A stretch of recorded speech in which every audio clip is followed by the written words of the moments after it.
Hi friends, this is Atma Prakash, your teacher for the subject English. Today, to this class, I have brought a cap. Yes, I have brought this cap. This cap is essential to take today's class. Yes, friends, to take today's class, this cap is essential. If you want to know why, then please stay tuned till end. In our last class, we discussed and analyzed Unit 1 of the chapter Standing Up for Yourself, and we learnt two important things.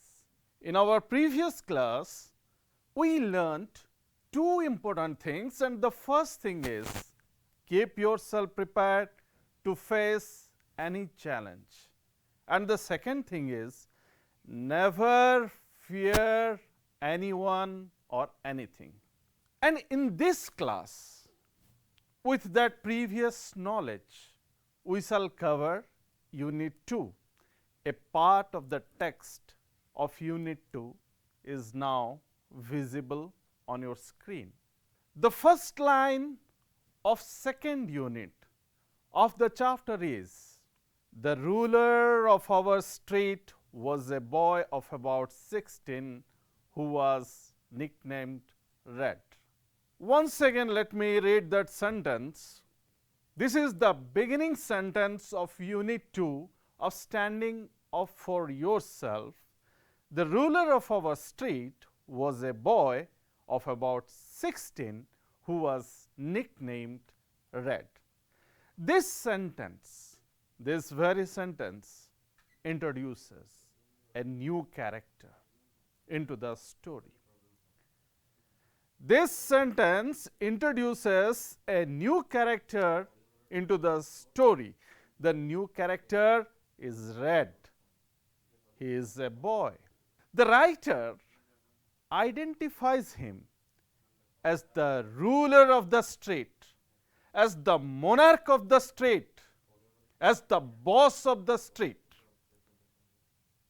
The writer uses the word ruler to identify that boy. It means Red controlled the street with power, with influence, and by terror. It means Red controlled the street with his power, influence, and by terror. Red looked bigger than his age. He was huge in size with white soldiers. Soldiers were white. White means broad soldiers. The writer explains this idea in a beautifully crafted sentence. In the words of the writer, please refer the text. It is written there, Red was big and broad soldier beyond his years. Red was big and broad soldier beyond his years. Red's physique or body shape was bigger as compared to the boys of his age. That's why the writer writes, Red was big and broad soldier beyond his years. This is the reason why the writer mentions that he was big beyond his age. Further, we come to know Red walked masterfully up and down the street. Think this is a street, and Red used to walk masterfully with legs wide and with a slightly rolling gait. Gait means walking style. Gait means walking style. And in your textbook, you will find the expression is Red walked with a slightly rolling gait, like a seaman on his deck. So, let me explain that to you. Red walked masterfully means carelessly, without carrying anyone. He walked carelessly in the street with legs wide. His walk is compared to the authoritative, imposing walk of a seaman on his deck. The author describes that Red walked with a slightly rolling gait like a seaman on the floor of the ship. The word deck, which is used in your textbook, that means floor of the ship. He was walking with a rolling gait, a rolling style. Please mark the phrase, rolling gait. The word gait means the manner of walking or style of walking. What type of gait do we find with Red? If I ask you, then you can say that it was a rolling gait. A rolling gait means walking style, a walking style with a side to side movement, like Sanjay Dutt walking in his movies. You could imagine, you can imagine that how a rolling gait looks. The deck of the ship refers to the floor of the ship. The authoritative walk of Red on the street is compared to the imposing walk of a seaman on his deck.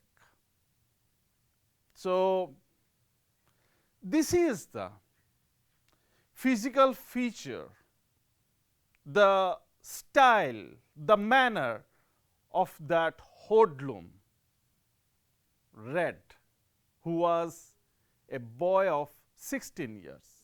In the next passage, Red's appearance and general attitude are very clearly sketched, are very vividly sketched.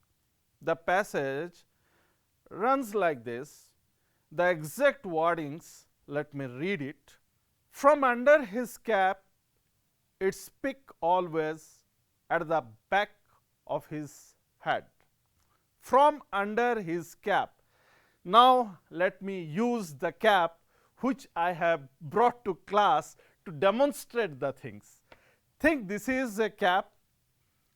This projected part, it is the peak of the cap. This is the cap and this is the projected part, and it is called the peak of the cap. Generally, what happens whenever a gentleman wears a cap, he wears a cap like this with its peak at the front. But it is also a style, but it is an unusual style to keep its back, to keep its peak at the back. And this was, please, I am not Red, just I am demonstrating. From under his cap, its peak always at the back. The peak is always at the back of his head. So, this is the style of Red, how he used to wear his cap. And this peak was at the back. Red used to wear such a cap with his peak at the back. Now, students, please go to the passage. Please refer your textbook. There you can find how the author describes his forelock. Now, forelock is a new word. I will explain that, but first read it out. His forelock tumbled down in a fiery cascade. His forelock tumbled down in a fiery cascade, and out of his round, poke-marked face, green eyes like a cat's sparkled with scorn for everything and everyone. Let us read the passage once again so that the things will be better understood. His forelock tumbled down in a fiery casket, and out of his round pock-marked face, green eyes like that a cat's sparkled with scorn for everything and everyone. Two or three lieutenants in pigged caps, back to front like rats, tripped at his heels. This passage informs us that Red used to wear a cap, and the peak of the cap was always kept at the back. The writer writes, his forelock tumbled down in a fiery casket. In this part of the sentence, three words or word phrases are important to learn. They are forelock, second is tumble down, and the third one is fiery casket. These are the phrases which may be the hard points for the students. Forelock is a piece of hair. This forelock is a piece of hair that grows or falls over the forehead. This is your forehead region, and the hair which falls over your forehead, that is your forelock. It tumbles down means it falls quickly and without control. If something falls quickly and without control, then we can use the word tumble down.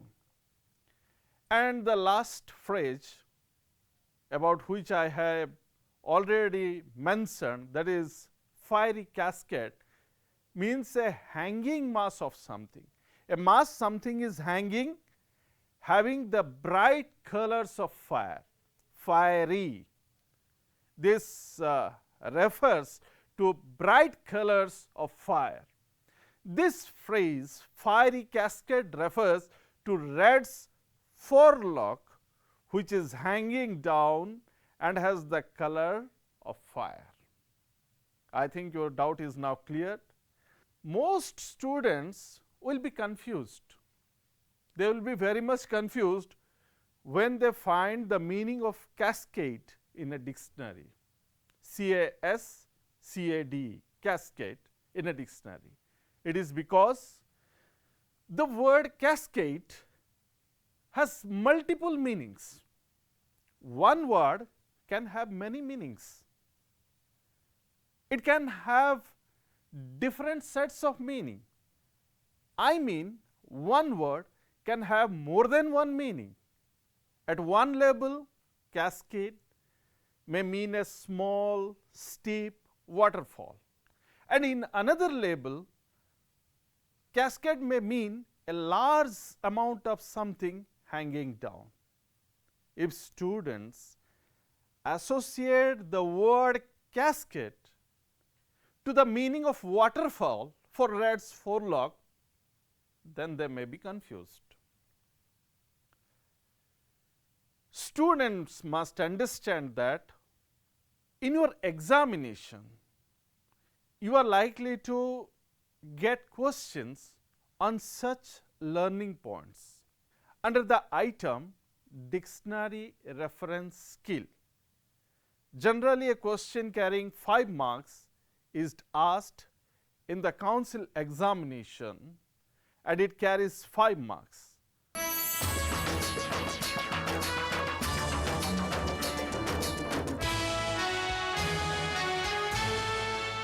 In your examination, you are likely to get questions on such learning points under the item dictionary reference skill. Yes, this is an item, language item, which is generally asked in your council examination. Generally, a question carrying 5 marks is asked in the council examination. In such type of questions, a few meanings, around 5 meanings, are given for a specific word from a learner's dictionary.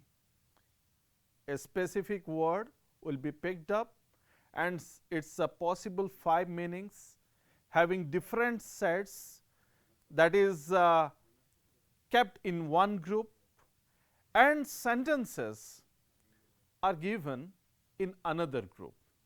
There will be 2 groups. In one group, there will be meanings of one word, around 5 meanings, and in the other group, there will be the sentences. Students are then asked to match the meanings to their respective sentences. You have to read the sentence, you have to understand its meaning, and which meaning is applicable, best applicable, that you have to choose from the list of the meanings, and you have to match them. So, this type of language activity is also asked in the examination, and I told about it, keeping the examination in view. I will recommend my students to go through previous year's questions. It will greatly help you learn the pattern of questions which are often asked to test your dictionary reference skills. Now, let us move back to the text again. In the succeeding line, in the next line, please refer your text. The writer sketches the facial features of Red. He writes, out of his round pock-marked face, green eyes like a cat's sparkled with scorn for everything and everyone. Please read it once again. Out of his round pock-marked face, green eyes like a cat's sparkled with scorn for everything and everyone. Students, this part of the sentence informs us that Red has a round face. It is obvious. Red has a round face, but it is filled with pock marks. Pock marks are the marks caused by smallpox or acne.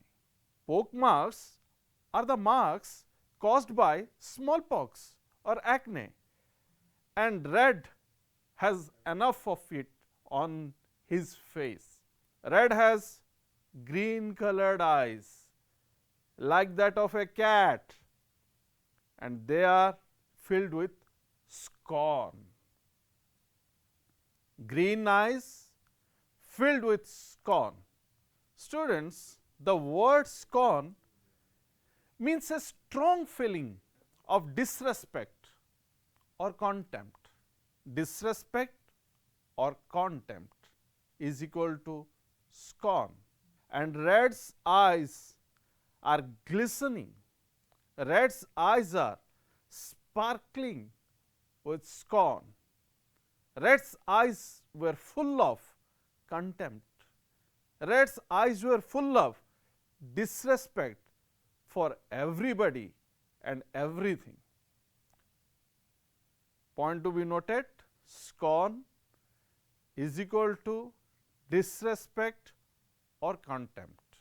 In the same paragraph, we are informed about Red's followers or assistants. The writer has used the word lieutenants. There, Red's followers or assistants in your textbook, Red's followers or assistants are referred as lieutenants. The author writes, two or three lieutenants in peaked caps, back to front, like rats, tripped at his heels. Let me read the sentence once again. Two or three lieutenants in peaked caps, back to front, like rats, tripped at his heels. In this sentence of the text, an expression tripped at his heels is used. Please learn the use of the idiom at one's heels. At one's heels is an idiom. I would strongly recommend my students to find its meaning in a good dictionary. This idiom is used to mean just behind, walk just behind or follow closely. At one's heels means to walk just behind or follow closely. The word tripped is the past tense of the verb trip. Its meaning is to walk with quick, light steps. So, when you are following someone closely, you can use the idiom trip at one's heels, and this expression is used in the text. So, what is the sentence and how at one's heels has been used in the text? Let me read that sentence once again. Two or three lieutenants in peaked caps, back to front like rats, tripped at his heels. So, this is the actual sentence, the example sentence, and I have already explained you the meaning of the idiom. Now, let me rephrase the sentence. Two or three lieutenants in peaked caps, back to front like rats, followed him closely. You can write like this. Tripped at one's heels. You can remove this part and you can insert follow him closely in its place. The next line describes rats' typical behavioral pattern. I mean, his peculiar style of robbing money, extracting money from his victims. The next line will very vividly, very clearly sketch that how Red used to extract money from his victims. The author writes, Red could stop any boy and say impressively the one word, money. Let me read it once again. Red could stop any boy and say impressively the one word, money.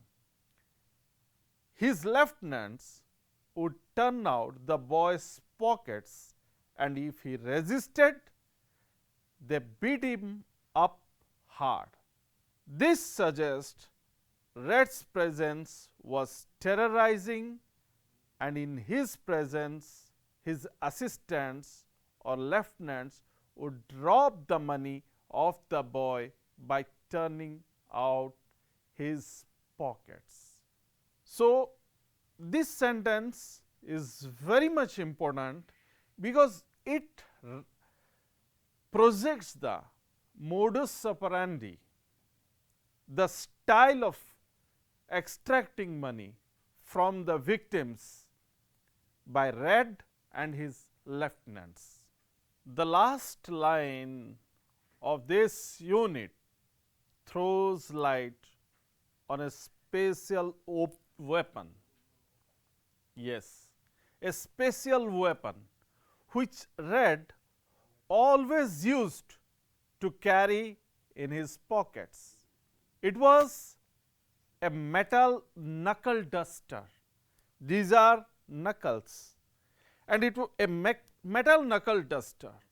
A metal knuckle duster is a covering for the knuckles which is used for attack or defense, and this was the special weapon of red. The author mentions everyone was afraid of red, so was I. I knew he carried a heavy metal knuckle duster in his pocket. Dear students, this is the last line, and in this last line,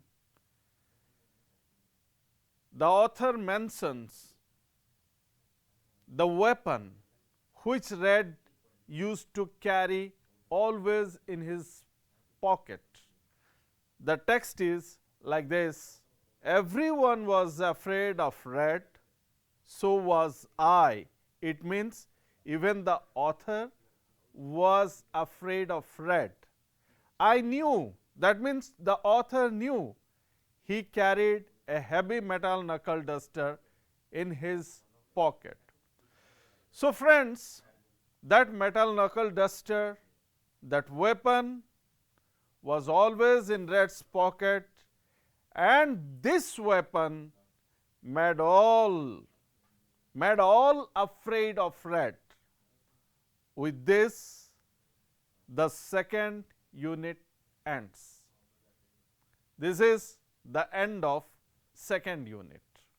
Let us now discuss the textual questions that follow second unit.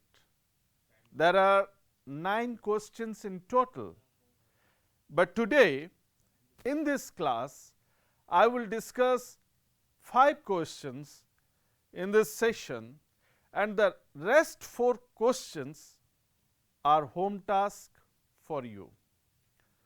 So out of those 9 questions, 5 questions we are going to discuss here, but the rest 4 questions you have to work out, you have to find its answer at your home in the form of homework.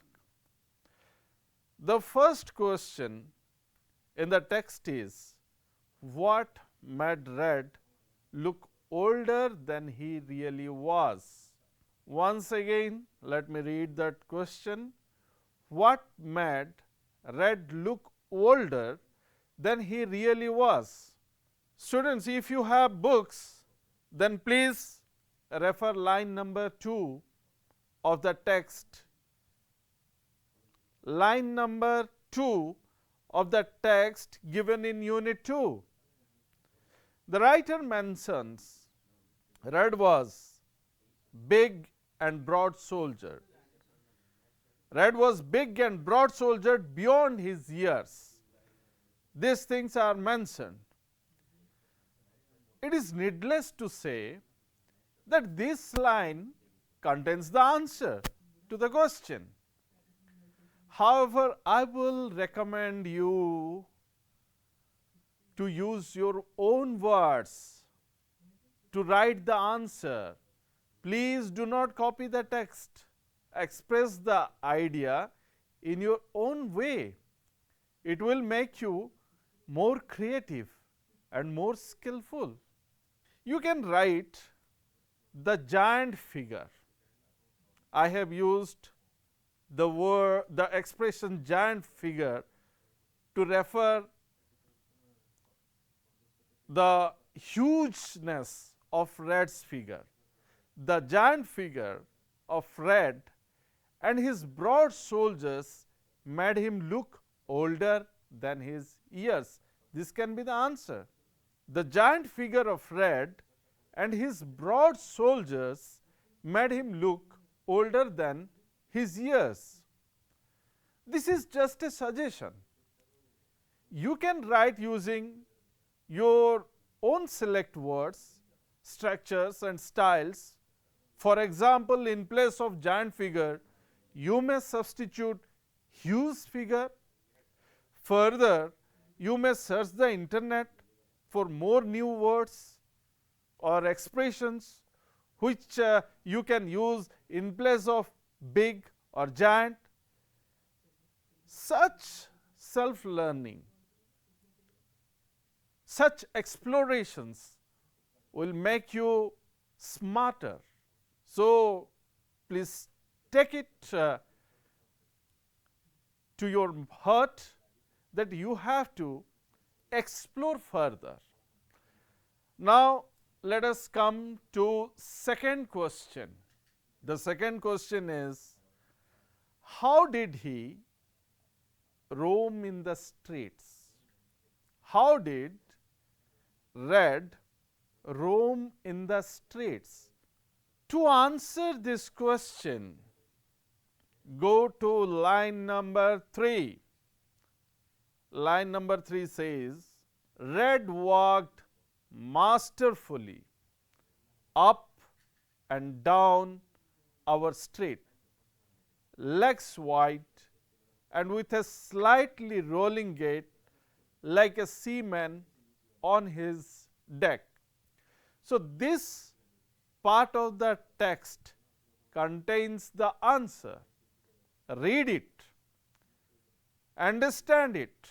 Now, using this information given in line number 3, you can frame your own answer. Had I been in your place, had I been a student, I would write, Red roamed carelessly in the street like a seaman on his deck. My answer would be, Red roamed carelessly in the street like a seaman on his deck. Now, students, you are free to write your own answer in your own way. Just I am giving you a suggestion, but don't take this answer for granted. You can have a little addition or deletion, that depends upon you. Now, let us come to question number 3. How did he dress himself? This question is on the dressing style of Red. The answer of this question can be found in the 4th paragraph of the text given in Unit 2. Please read that paragraph. That said, the said paragraph, that means the 4th paragraph, describes Red's dressing style, his facial features and his followers' behavior pattern. Read the paragraph from the text again. It will be easier on your part to answer the question. Let us read it. Let us read it together. From under his cap, its peak always at the back of his head, his forelock tumbled down in a fiery cascade, and out of his round pock-marked face, green eyes like a cat's sparkled with scorn for everything and everyone. 2 or 3 lieutenants in peaked caps, back to front like Reds, tripped at his heels. So, this is the paragraph, and there you have the answer. Go through the paragraph and now frame your answer. Now, you can write using simple English to describe Red's dressing style. From the paragraph, it is clear that Red's way of dressing was strange and unusual. Yes, Red's way of dressing was definitely strange. It was unusual. Highlighting this point, giving thrust to this point, you can write, Red used to dress himself in a peculiar manner. in a strange manner. He used to wear a cap, putting its peak at the back of his head. I hope you can add more valid points and variety to this answer. Now, let us go to the fourth question. The fourth question demands your understanding. The fourth question demands your understanding, how well you have understood the things. The question is, did he intentionally dress and walk in the manner described? The question is, did he intentionally dress and walk in the manner described? In my opinion, Red intentionally dressed and walked in an unusual manner. Red intentionally dressed and walked in an unusual manner, and such dressing style was intended, was designed to create fear in the minds of his victims. We can say his dressing style was intentional because all his lieutenants also followed the same dressing pattern. You can mark that all his lieutenants, they were also wearing the cap with its peak at the back. It means that these things are not simply coincidence. This sameness of dressing pattern is not at all a coincidence. It strongly suggests that their manner of dressing and walking was intentional. And what was their intention? To evoke fear in the minds of the onlooker. They wanted to create fear in the minds of their victims, of their onlooker. Now, let us move to the next question. It is question number 5. The question is, why did his lieutenants also wear their caps back to front? This is the question.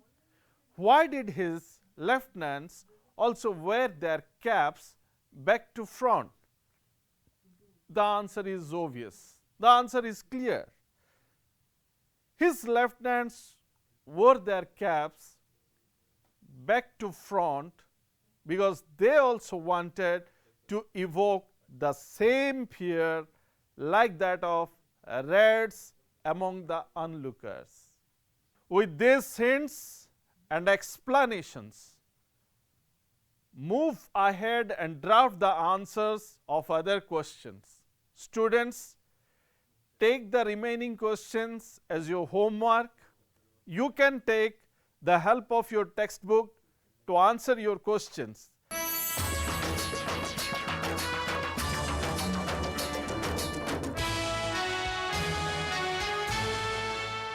I discussed the important questions.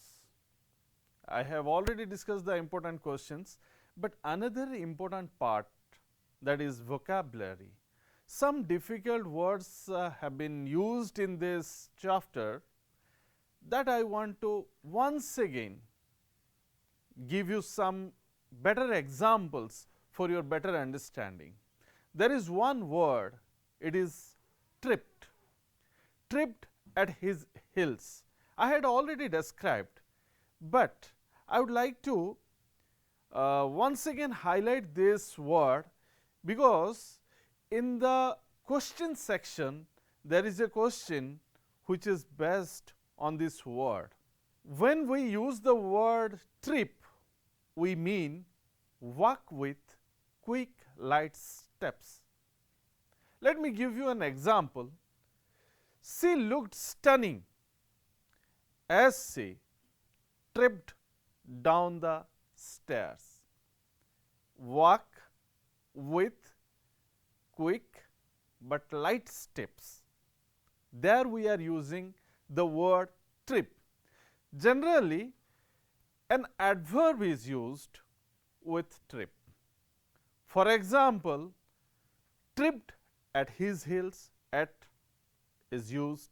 Similarly, when I use the example sentence, she looked stunning as she tripped down the stairs.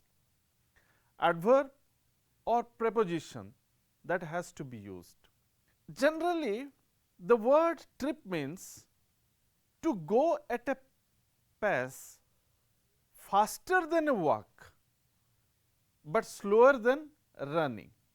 They went tripping up the steps of City Hall in their eagerness to get married. It is an example sentence. Once again, I am reading that sentence. They went tripping up the steps of City Hall in their eagerness to get married. Now come, there is a word masterfully. This word masterfully is used in the text. When we use the word masterfully, we mean to do something in a skillful or expert manner. For example, he played the violin masterfully. In the text, there is a sentence, and that sentence is that he walked masterfully. He walked masterfully. And I had told you that you can use the word carelessly, because without carrying anyone, authoritatively he walked. I was stressing that. In some cases, masterfully also mean skillfully. He played the violin masterfully means he played the violin expertly, masterly, proficiently and skillfully. These can be also the synonyms of the word masterfully. Now, the difficult phrase, there is a difficult phrase which needs to be explained in the class once again, that is rolling gait. Whenever I am giving you some examples, I am giving you phrases. For example, I am telling you rolling gait. I am not individually giving you the word rolling and gait. I want that my students should remember these phrases. When you are remembering these phrases, it becomes easier on your part to keep the words in your mind for a longer period. I mean, when we use a word in phrase that becomes memorable, more memorable. So, if you remember the word gait, simply as gait, which means walking style, then you may not remember it for a longer period. But if you remember it as rolling gait in a phrase, it will be easier on your part to keep it in your mind for a longer period. And the rolling gait, this phrase has been used in your text, and it means that to walk with side to side movement. Gait is walking style, and when we say rolling gait, it is walking style with a side to side movement. Let me give you an example sentence. In the scene, Sanjay Dutt walks with a rolling gait. That means walking with side to side movement. In the scene, Sanjay Dutt walks with a rolling gait. The next word, which is somewhat difficult for the students, that is deck, D-E-C-K. Deck is the floor of a ship. Let me give you an example sentence. We sat on the deck till midnight. We sat on the deck till midnight. Thank you very much.